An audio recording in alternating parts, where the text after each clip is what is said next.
Burman wrote, "The debate between Jews and Christians has been first and foremost a scriptural debate, a quarrel between exegetes.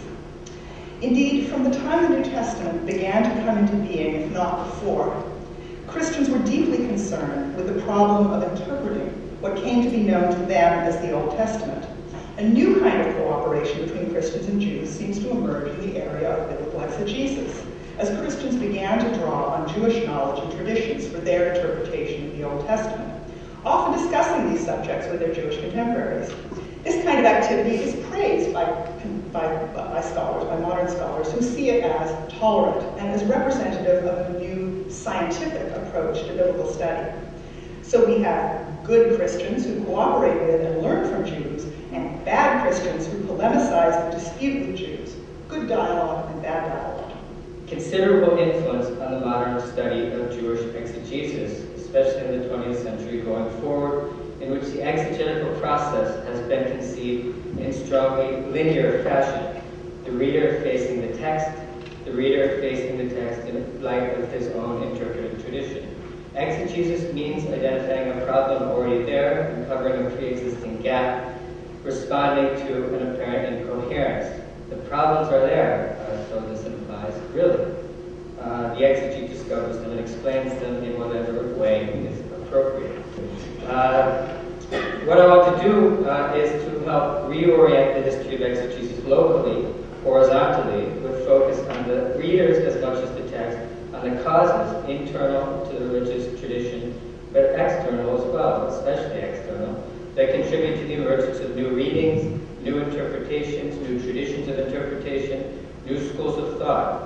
Or to say it in a slightly different way, to help build toward a history of exegesis as dialogue, not between reader and text, but between different readers situated in well-defined and often competing historical contexts. That when people argue about or even just discuss religion with the religiously other, they are bringing far more to that encounter than the religious beliefs and practices that are always so aggressively foregrounded at such moments. They are also bringing the scholarly and intellectual formation, generally acquired for very different purposes and contexts, that lies just beneath the surface.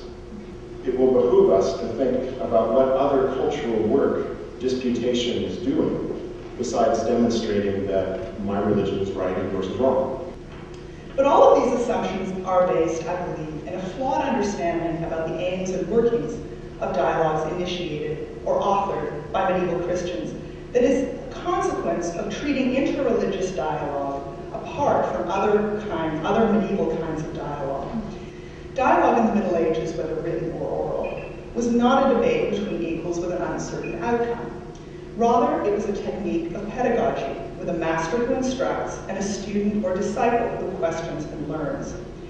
Richard Lim, in the essay entitled "Did the Early Christians Dialogue?", maintains that dialogue, especially in the classical symposic setting, creates what he calls a delimited cultural space in which interlocutors engage in urbane conversation on the basis of social intimacy as well as cultural homogeneity.